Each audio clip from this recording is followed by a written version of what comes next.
Presbítero Diego, eu cresci em um lar evangélico, toda a minha vida eu tive contato com a igreja, com as Sagradas Escrituras. A minha avó era do círculo de oração, meu avô foi presbítero. Você cresceu em um lar evangélico ou se converteu depois? Eu cresci no berço evangélico até os 14 anos. Aos 14 anos eu fui desfrutar e conhecer as coisas do mundo. Vivi aí perdido, né, dos caminhos do Senhor aí, mais ou menos uns 20, 19 anos, 18 anos mais ou menos. Depois eu retornei à presença do Senhor e estamos aí até hoje. E a partir do momento que você retornou para a presença do Senhor, qual foi o impacto que esse retorno teve na sua vida?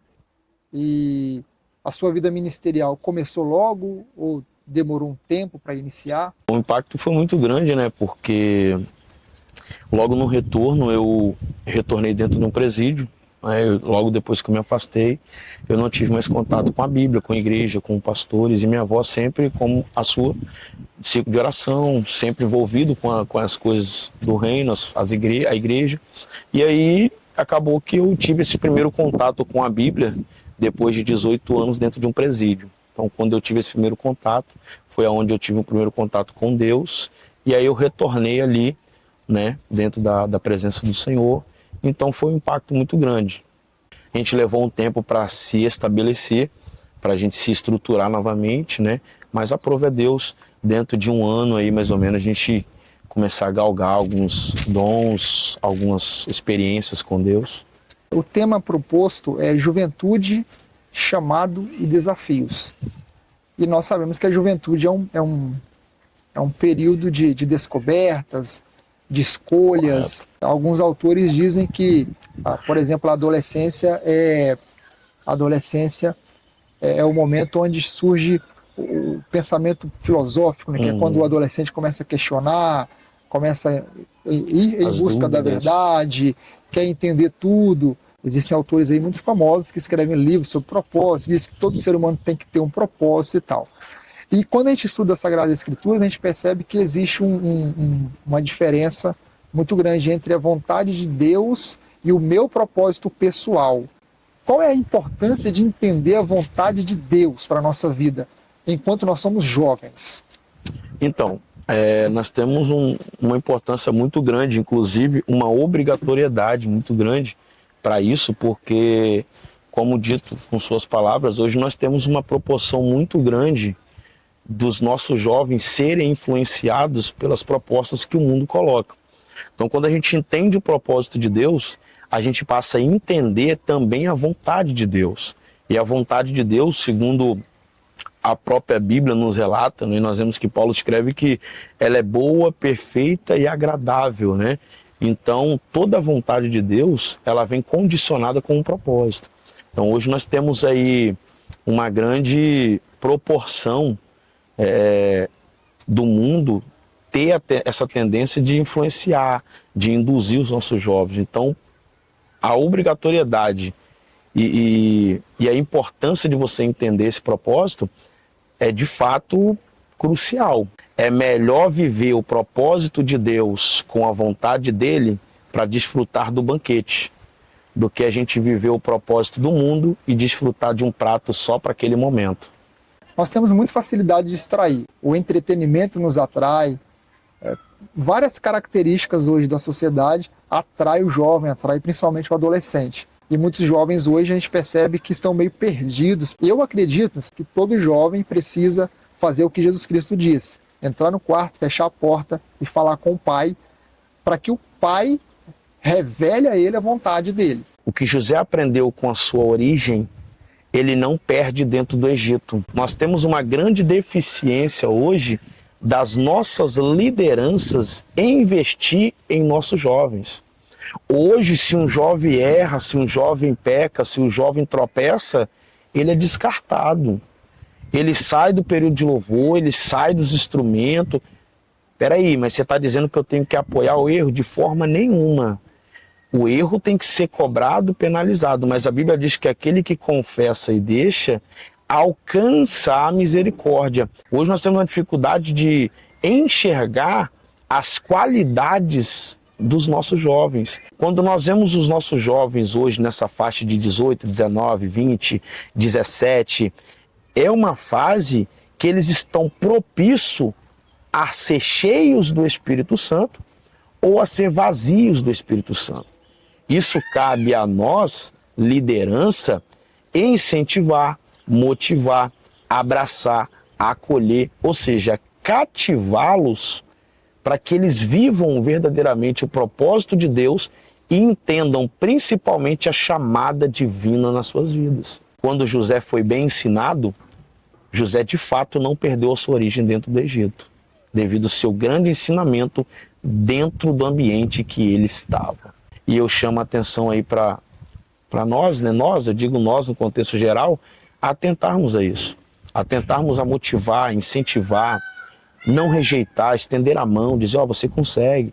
Não tem capacidade. Não, Deus não te chamou pelo que você sabe. Deus te chamou pelo que você vai ser. Deus não te chamou pela sua capacidade. Deus te chamou pela profundidade que você vai ter diante dele. Quanto mais você busca, mais você vai se aprofundar.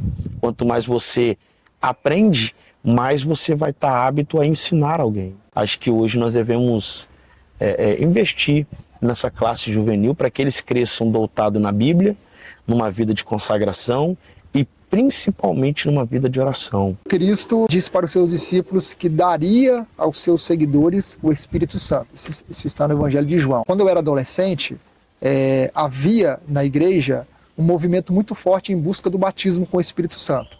Correto. Isso era comum. Era comum ver crianças sendo batizadas com o Espírito Santo. Era comum ver adolescentes, jovens, orando, jejuando para receberem o batismo com o Espírito Santo. Hoje a gente percebe que existem muitas igrejas, porque a gente segue pelas redes sociais, igrejas grandes, igrejas famosas, igrejas pequenas, mas a gente percebe que ao mesmo tempo parece que poucos jovens buscam o batismo com o Espírito Santo.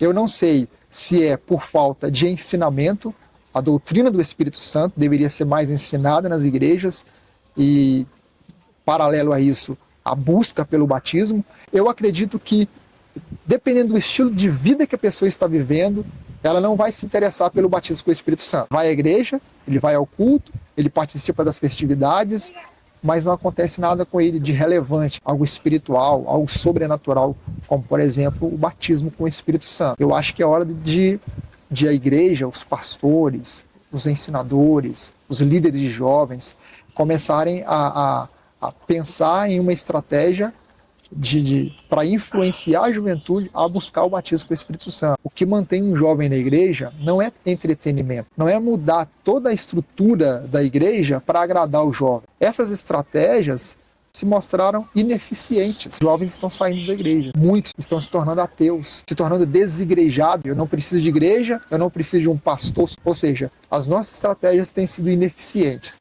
Quando nós olhamos por maiores avivalistas que nós temos, por exemplo, William Simon, Billy Graham, quando nós dizemos John Wesley, quando nós dizemos outros avivalistas da história da igreja, nós vemos que esses homens oravam mais de 2 horas. O século modernista de hoje ensina que você tem que vir para a igreja e não para o culto.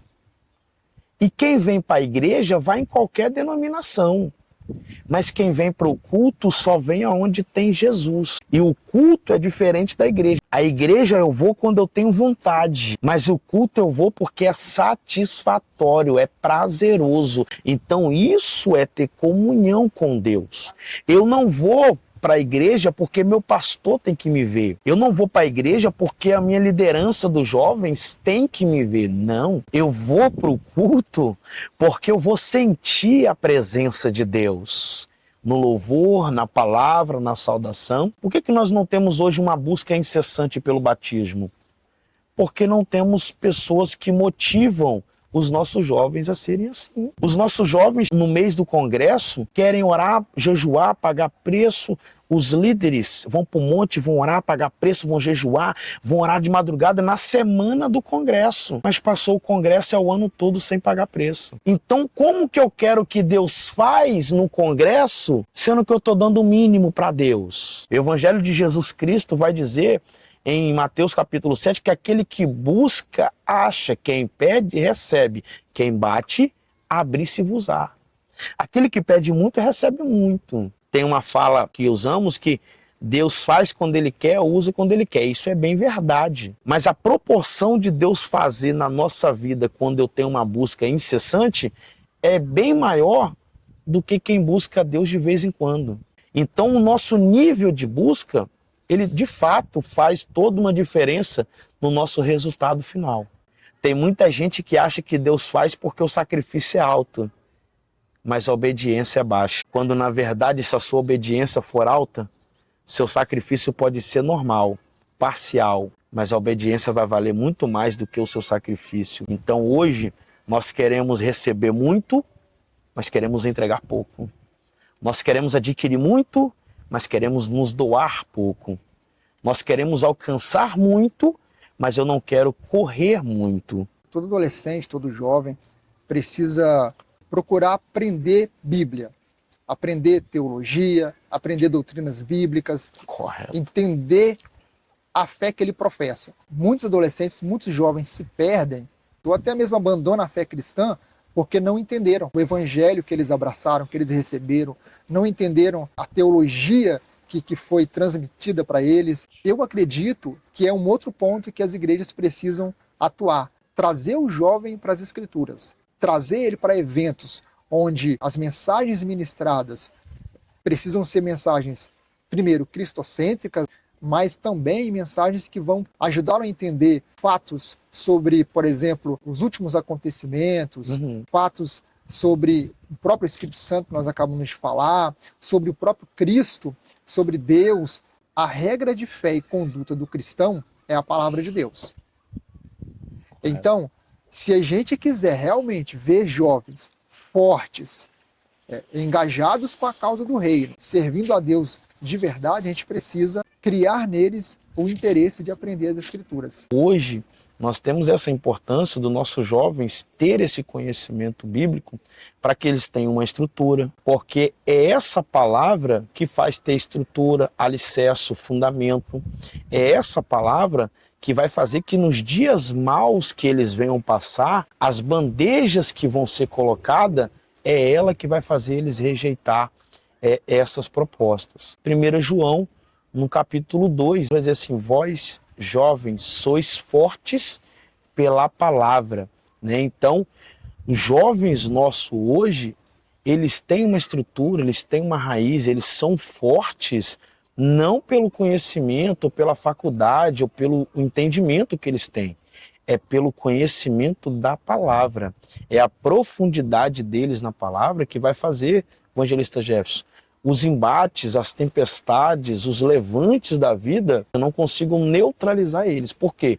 Porque eles estão fundamentados numa palavra que é verdadeira, que é fiel e digna de toda aceitação. Presbítero Diego, a questão da santidade. A Bíblia fala sobre a santidade de Deus, Deus é santo, e também fala sobre a santidade dos cristãos, né, dos filhos de Deus. Sim. Existe uma santidade posicional, ou seja, todos que estão em Cristo são considerados santos, porque foram separados do mundo. E existe também uma santidade progressiva, o próprio cristão renunciando o mundo, renunciando o pecado. O jovem precisa ser santo, o adulto precisa ser santo, o idoso precisa ser santo. Santo não no sentido de ser perfeito, mas santo no sentido de viver uma vida separada daquilo que a Bíblia chama de sistema maligno, o sistema dominado pelo inimigo, o sistema que deturpa as verdades. Como nós estamos em um bate-papo para jovens, Sim. Deus exige a santidade dos jovens. Só que a gente vive um mundo completamente difícil. Correto. Principalmente para quem é adolescente, para quem é jovem. A filosofia diz o seguinte: conheça-te a ti mesmo. Paulo disse aos crentes de Corinto, na segunda carta aos Coríntios, capítulo 13, versículo 5, Paulo disse assim: examinai a vós mesmos, se permaneceis na fé. Então essa autoanálise precisa ser feita. A primeira análise a ser feita são circunstâncias onde eles estão, o local que eles estão. Porque nós sabemos que tem certos tipos de amizade que não me edifica. Sabemos que tem lugar que eu até posso ir, mas não me edifica. Então a primeira análise para a nossa juventude, para nós jovens, Será que eu posso estar no meio daquele pessoal? Será que eu posso partilhar dessa conversa? Porque hoje a maior dificuldade é ser crente na faculdade, ser crente no trabalho, ser crente dentro do ônibus. Quem sou eu na fila do banco? Quem sou eu quando alguém passa na minha frente? Conhecendo a si mesmo, usa essa base da filosofia, ou seja, conhecendo as minhas fraquezas, conheço as minhas limitações, conheço o meu temperamento, conheço quem eu sou quando ninguém está me vendo. Quando a câmera desliga, quando a luz se apaga, quando a porta do quarto fecha, quando estou eu longe da minha liderança. Porque uma coisa é eu ser conhecido como um jovem pregador, um jovem cantor, ou um jovem cheio do Espírito Santo quando todo mundo me vê. Outra coisa é eu ser um jovem de Deus quando ninguém está me vendo. O homem de Deus, ele vive para Deus independente do local, da circunstância, do problema, do ambiente, das amizades. A gente já falou um pouco sobre a juventude, falamos um pouco sobre santidade, a importância da leitura bíblica. O chamado vem do céu. Deus não precisa de nós. Esse é o ponto. Deus é autossuficiente. Só que Deus conta conosco. Sim. Cada jovem precisa falar com Deus para entender qual é o seu chamado. Correto. Por que eu nasci? Por que Deus permitiu eu estar nessa família, eu viver essa situação? E todo jovem precisa entender que o chamado divino transcende circunstâncias e capacidades pessoais.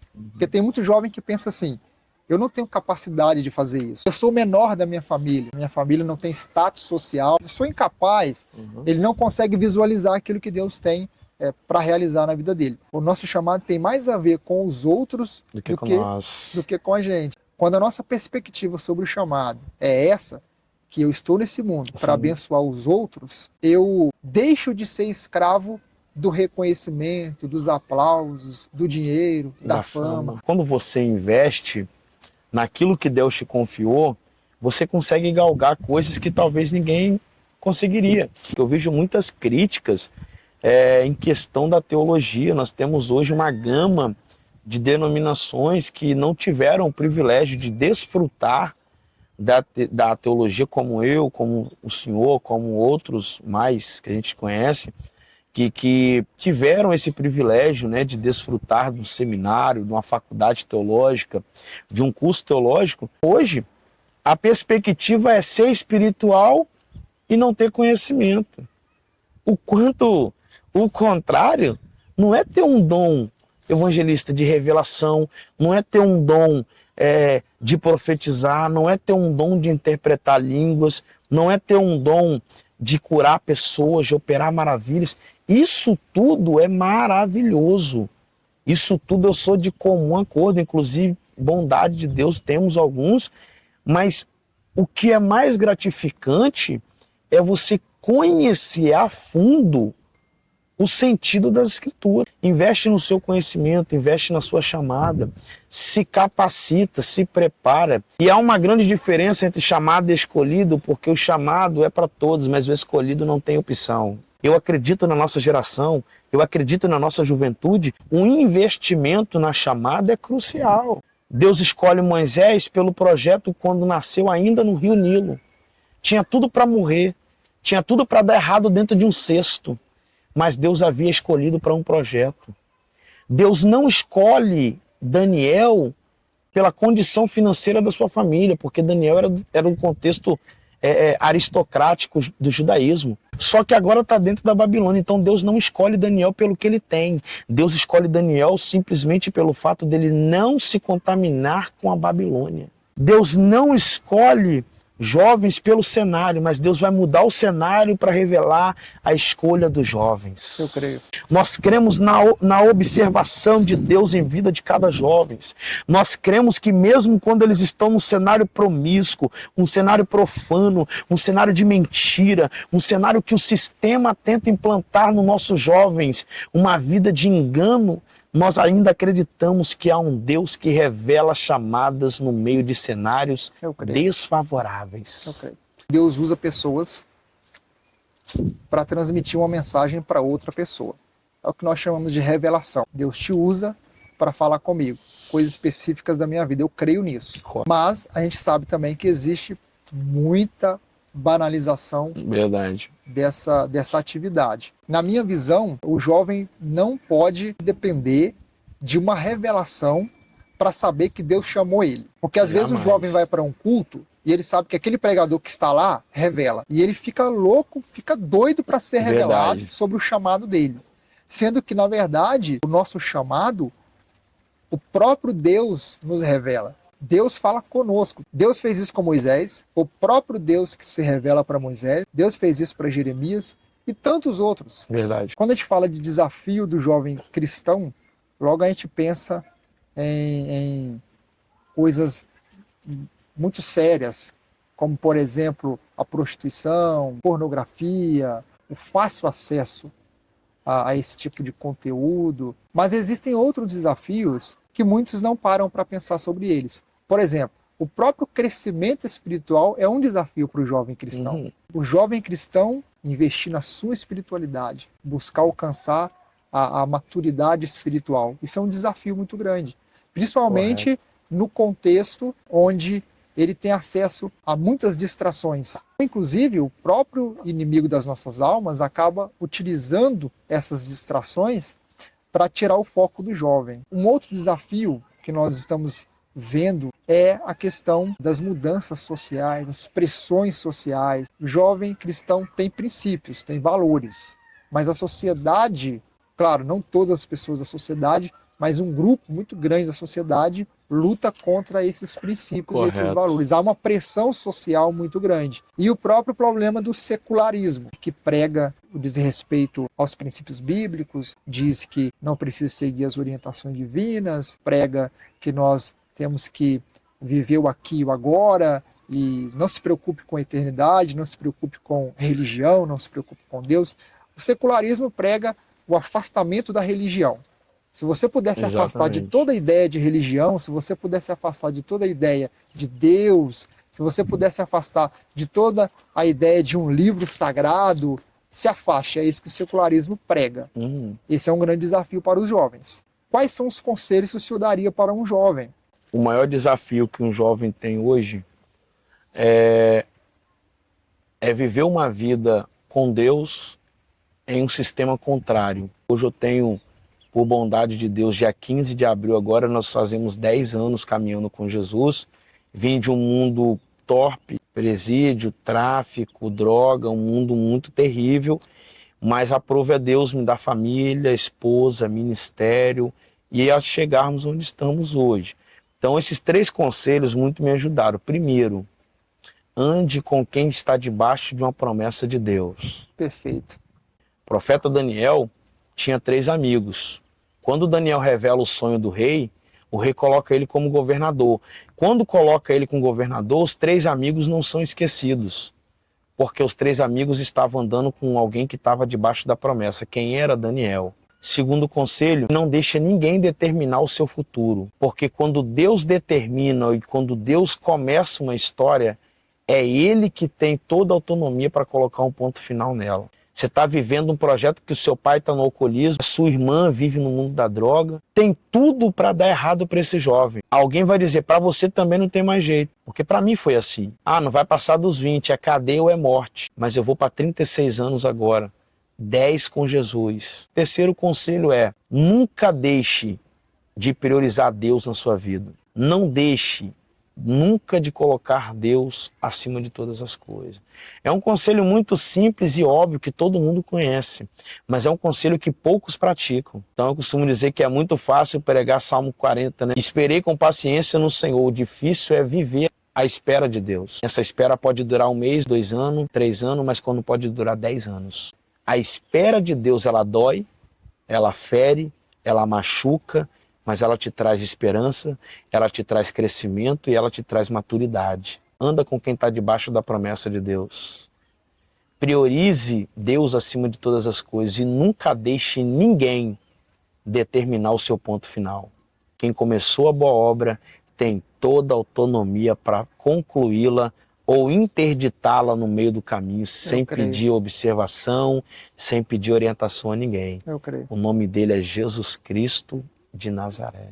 Um dos temas mais importantes que um jovem precisa estudar e entender é sobre a salvação. Não só sobre a salvação no futuro, estar com Deus no céu, não só sobre a eternidade. Nós estamos inseridos no reino de Deus. Todo jovem precisa entender isso. Correto. A partir dessa perspectiva, o jovem vai entender que se ele está alinhado com o céu, em comunhão com o Espírito Santo, ele tem um poder extraordinário.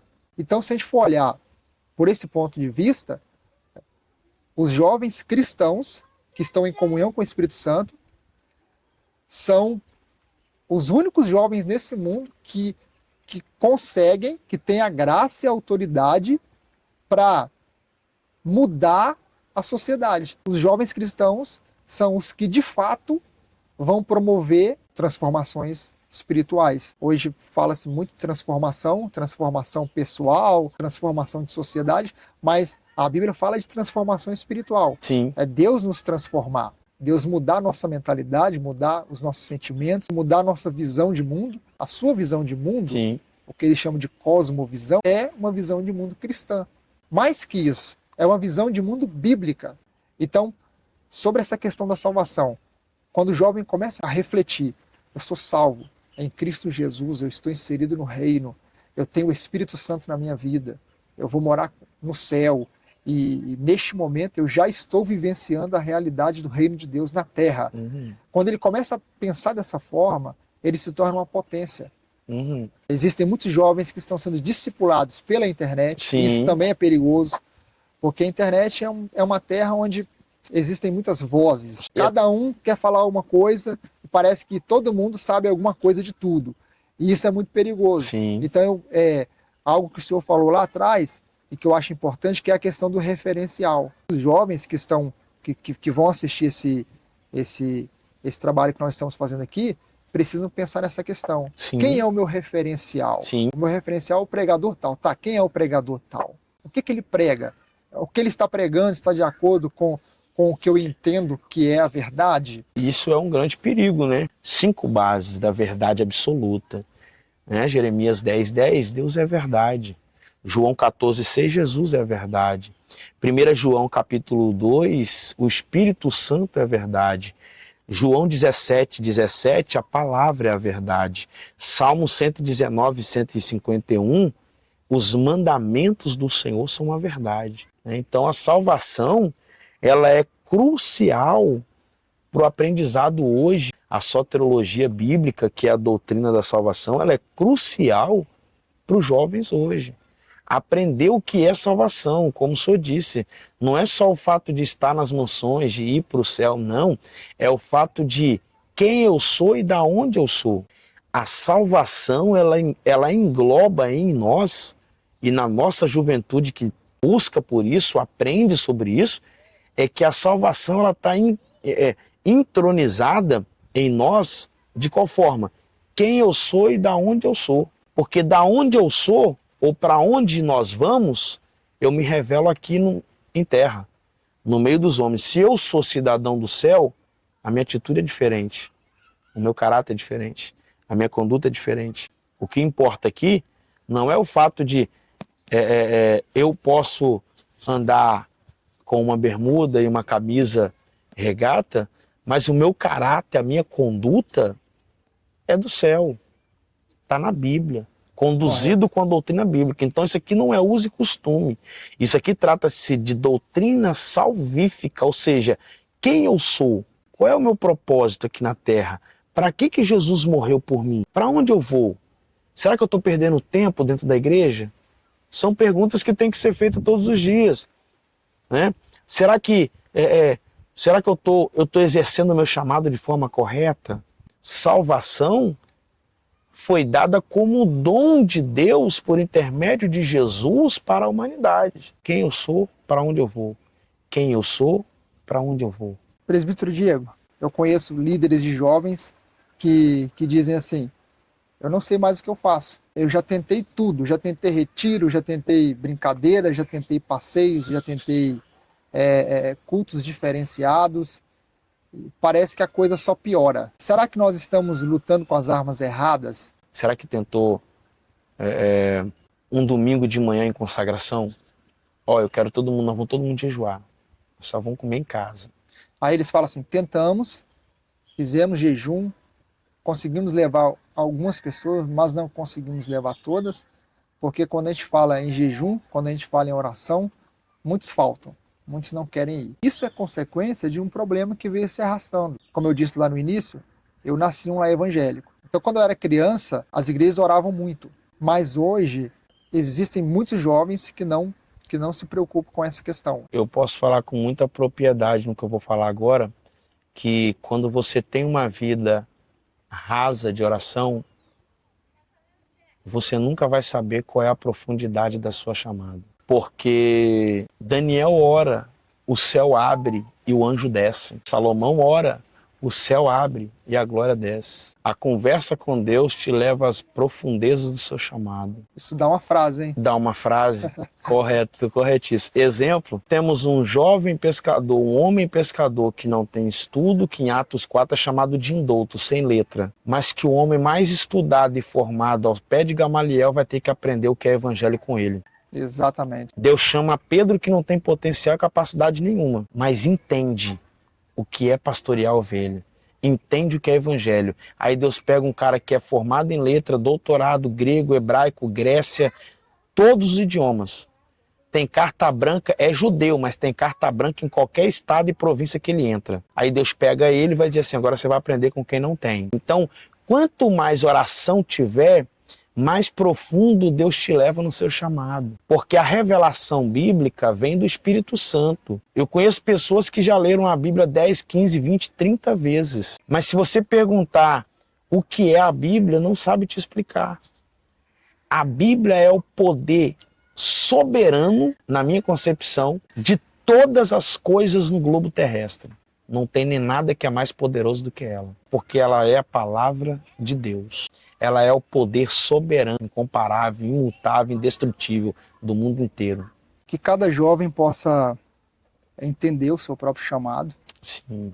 Não imitar outros jovens, Sim. mas valorizar a sua própria identidade. Sim. Que cada jovem possa aprofundar a relação com o Espírito Santo, receber da parte de Deus orientação para exercer a chamada, que cada jovem possa levar a sério o chamado que recebeu de Deus, que cada jovem possa ter como prioridade glorificar a Deus através desse chamado, dessa missão, mas também ganhar almas. Mas que cada jovem também possa entender que ele está tendo o privilégio de participar da missão de Deus, Sim. que é a redenção da humanidade. Isso aí. Existe, no meio da nossa juventude, jovens comprometidos. Tem uma vida de oração, uma vida de leitura, uma vida de jejum, uma vida de busca, uma vida comprometida com a palavra e com o seu chamado.